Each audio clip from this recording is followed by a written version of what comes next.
Good morning. It's morning for me. I don't know when you're watching this video, or if anyone actually watches my videos, or they just click on it and like, what the fuck is this? And just kind of like go to a real video that you can get entertainment value instead of knowledge-based or any type of intellectual type thought process. Obviously, my videos aren't meant for entertainment. So what do I want to talk about now? Today, I've realized from watching, I'm driving, so I'm listening to Stefan Molyneux. Really good philosopher. You probably already know him. And I watched his video that he was with some woman. I don't know the name of her name, but it was a good video, and they were talking about Russia and the United States. So basically the East and the West. And how they're on the brink of World War III, and pretty much why. It got me to think. Now, of course, I've thought about a few of these things, like how Russia and the United States have flip-flopped roles over the last 50 or so years. I even just posted on Facebook. I posted Russia in 1966 equals communist. Russia in 2016 equals capitalist. And then I did one for United States. United States in 1966, capitalist. USA in 2016 equals communist. And for the most part, that's true. And that should open up the eyes or thought process of what is going on here. So, I'm not sure if this is a mind of Opex because I'm not really speaking much on my mind. Maybe I'll get into my mind afterwards. But let's talk about, in the 60s, how the US and Russia were actually on really good terms.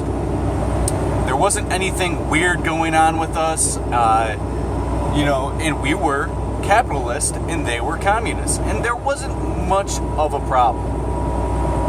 Then in the 70s, of course, the Cold War happened. And Russia had its revolution, I think in 1970. Around then. Russia had its revolution and they became more capitalist. They became more free market, freedom of speech. They basically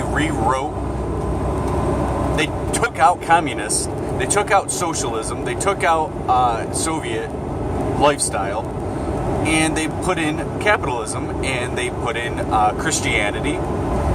And they took a lot of the factors that were from the West and they put it into Russia. And, of course, the Cold War started happening. Why was this Cold War started to happen?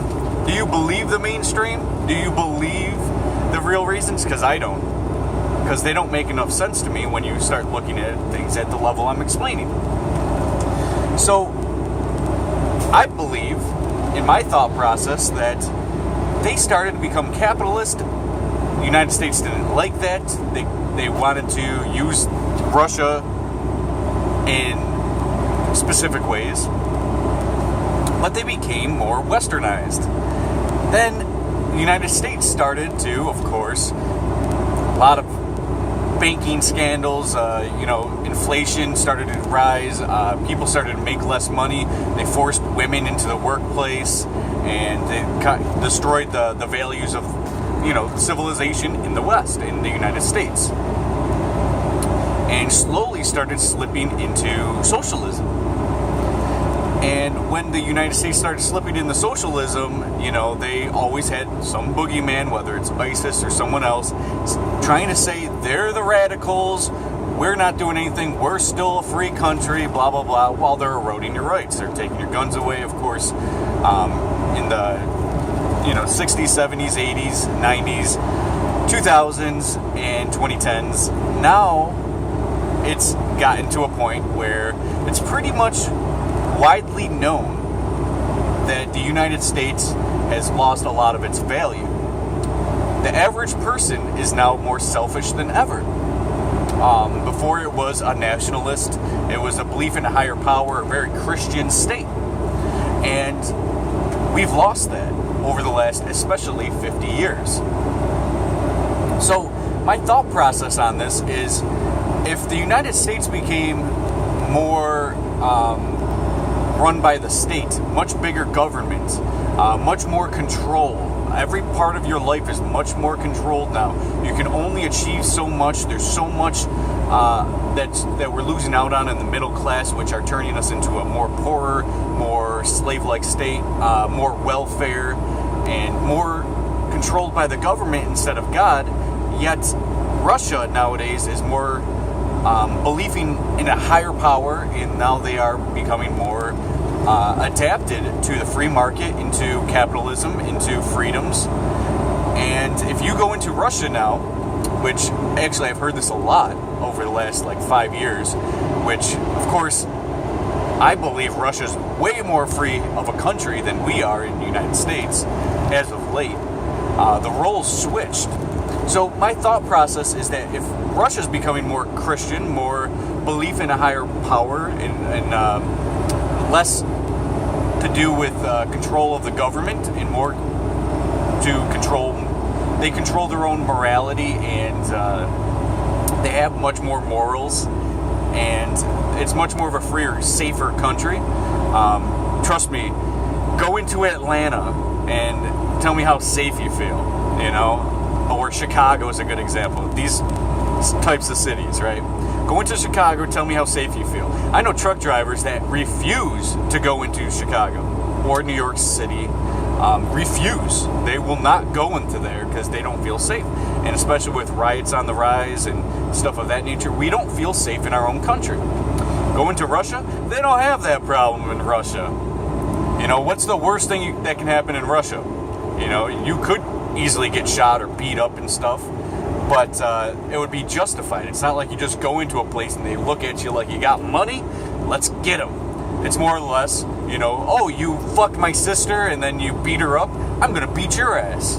It's that shit. And you have the freedom to defend yourself and to do what you want. Same thing that the United States had once upon a time, but now you hit someone and it's like, you're going to jail. Less freedoms. You should be able to justifyingly defend yourself, if that's a word. So let's pop this up again. Let's prop this up and explain a little more. If the United States was capitalist, freedom-based, and under God, and we took that away, and Russia was once upon a time communist and then turned capitalist, why is all of a sudden now we hate capitalism? And we hate basically that they turned into the United States and we turned into Russia. I mean, we flip-flopped roles. We lost our power. What is going on here? There's a lot of thought process that needs to occur to understand this. It's not something so simple like they got nukes and they're testing us. No. It's not that easy. It's not even that easy to say that Hillary wants World War III. It's not even that simple. There's reasons. Now, when Russia was communist in the 60s, what happened? They were part of the League of I think they were part of League of not League of Nations. What's the other one? The UN, the United Nations. I think they were a part of it, and they opted out. That's just a thought. I could be totally wrong. The point is that they were part of the secret societies. They were part of everything that the world was a part of in terms of globalism. And they started becoming a free nationalist country. And when they became a free nationalist country, they were less controlled by the globalists. They have their own banks. They're not controlled by the Rothschilds. And they started to free up their country where you can do whatever you want. You don't have to be born into a specific role. It's not as much state-run schooling as in it is free education, free market that it is now. And all the things that we valued in the United States 50 years ago and that we miss nowadays, like we look back and like, oh, I wish we still had these types of freedoms. But now we're hating on Russia for having these freedoms, for having a nationalist type of ideology instead of a globalist, open border type that is now pushed on the West. Think about that. If the West despises freedom. And Russia's pro-nationalist freedom of culture, freedom of, basically Putin says, if you are an immigrant from another country and you want to come into our country, you need to adapt to our country or get the fuck out. Basically, is what Putin says. Basically, that's the ideology of Russia. That was basically the ideology of the United States. You basically need to adapt and come into the country and respect the culture and, what's the word? I know I'm missing it. Integrate into our type of society using the culture of America. I mean, that's what immigrants were in America. Like, when my grandma at, like, what was it, 1950 or something, she moved to America. And she's from Italy, straight off the boat Italian. Maybe it was in the 50s, I don't know. Sometime in the 50s, she came off the boat and basically integrated and didn't bring her Italian culture 100% into our culture. Obviously, she has her own food, all Italian stuff. She spoke Italian, but she adapted into our culture as an American and, lived with the ideologies of Americans. That's what immigration should be. Russia basically is taking the ideology of, if you want to move to Russia, then you need to adapt and integrate into our culture. You don't just come in and start destroying our culture, which we are seeing happening right now in the West, happening in Europe especially. Everywhere in Europe is being force-fed to believe that we need to accept Muslim culture, especially Islamic type of culture, because we need to feel like we're being this sanctuary for them, that we are trying to help them, that we are trying to basically cater to their needs and have them feel accepted in a culture that is a complete 180 from their culture. So instead of integrating, the West is becoming their culture to adapt to their culture, which is destroying the foundation of those countries. It's happening in the West where, even from Mexico coming up, Hispanic people, which actually that's not a race or a culture. What like the Mexican type culture is coming up into the United States, and of course there's nothing wrong with that, but it's how we're handling it. They're not integrating into our culture. They are bringing their culture, and now most of the South, like the Deep South, most of the Deep South is now a Mexican or Puerto Rican type culture, like even Cuban. Go down to Miami, go to like Hialeah. What do you see? It's not like the races, like it's just all Spanish type people. I don't even know what that race is. Is it Hispanic? Is that a race? I don't know what the race name is. Latino? Is that a race? No, I don't think it is. Maybe it is. Maybe that's the race. Anyways, you see a lot of Latino people who have their culture instilled in Miami, as opposed to integrating into our culture, which is changing the foundation. So now we're having divided people in our own country instead of being of one mindset under God, under the principles. Of course, we have the freedoms to do whatever you want, and of course, the immigrants are taking advantage of that instead of. I'm definitely not using the right word. I'm saying integrate, and that's the best I can come up with right now. I can't think of the word. It's still early morning, and I haven't drinking my tea yet. So, Russia has this mindset of, if you're coming into our country, you need to adapt to our culture or get out. That's pretty much it. They have no problem bringing in, people from X country into their country. as long as you integrate and you're able to adapt into the culture. It's what America was. Now it's open borders. Now it's letting everybody and just let them be who they want to be from their culture. It's a big problem there because it's dividing the country. It's threatening security. Yet national security, like the NSA, allow this to happen. And, you know, it's like America is becoming this whole cesspool of dividing and conquering us. Like, we're allowing this to happen. And we don't see it as much in America, but of course, this is a huge problem in Europe. Russia sees the problems of the world, and they adapt. They don't have a central bank, a globalist central bank like the Rothschilds banks. So when they don't have these things, and they're 100% nationalists now, and they still have free trade with themselves and the countries around them, and, you know, they have powerful allies like China, Iran, and when they have such a good thing going for them, it reminds me a lot of the United States in the 1960s, where we had Israel, which was a lot more powerful in the 60s than it is now, but we can argue that, do they really have power, or are they still getting fucked? But the United States had some powers, some allies like the French, Italians, but,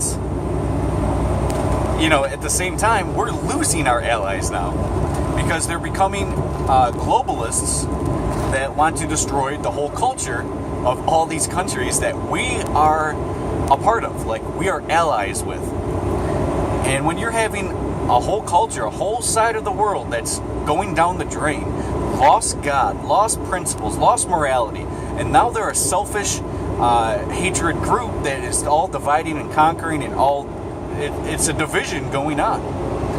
How do you think that's gonna fare when you're instigating the freest, most probably powerful countries in the world who are nationalists, are free? I mean, China's not the freest country, but I'm starting to think that China is more free than the United States, probably over the last 15 years. Like, has become this over the last 15 years, like progressively. China's a very powerful country.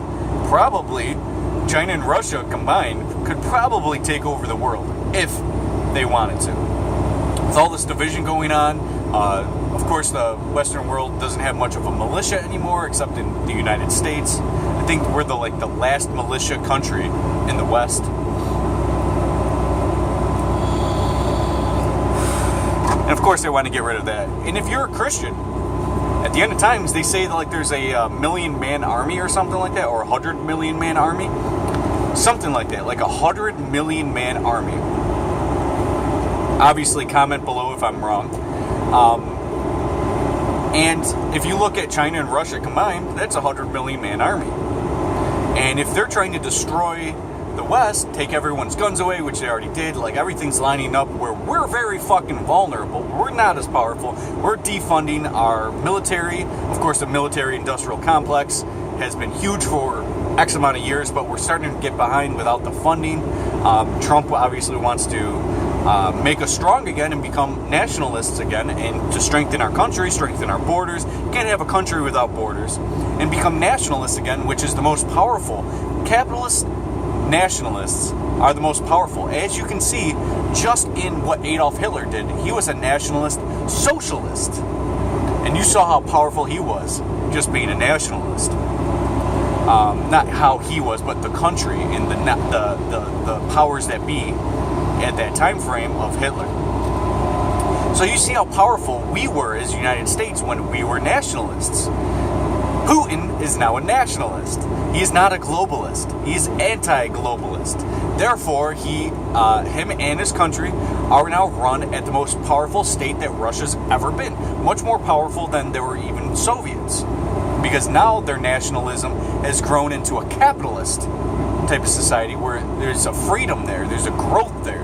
Of course, in Russia you can own guns. I'm pretty confident. Because I've seen a lot of footage in Russia of people busting guns.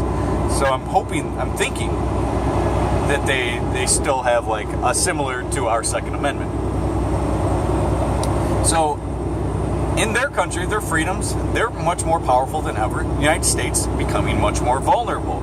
People have an uneasy time in the United States. Therefore, we're bringing in powers that be that, we have this relationship with the UN. Of course, we go up against the UN at times, but we have a relationship with the globalists and the whole banking scheme and all of that stuff. But everything that we're doing now as a country, if we have Hillary in power, we are going to be pretty much totally into the socialist group again. So it's going to be non-nationalist socialist, which is a recipe for disaster, especially if you're trying to egg on and you're poking a bear with a stick. How well is that going to work out? Say Russia's the bear and Hillary Clinton is poking the stick at the bear, and you don't have any means to really defend yourself. I think that's a recipe for disaster. So I just want to show you guys that the strength of the countries now are flip-flopped. Russia's always been powerful, but they're more powerful than ever before, by far. They have the best recipe that we had, which was nationalist capitalists. Russia is now a national capitalist, Christian, God-fearing, with high morality country.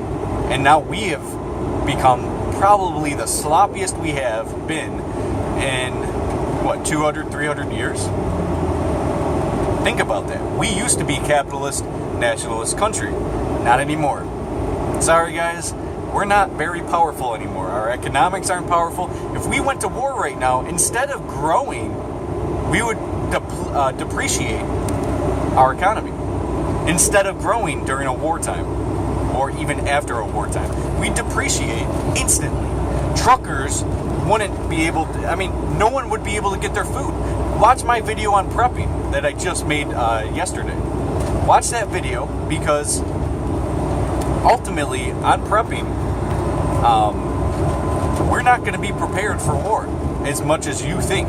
Not the average person, not 99% of people, 95% of people aren't going to be ready for a war.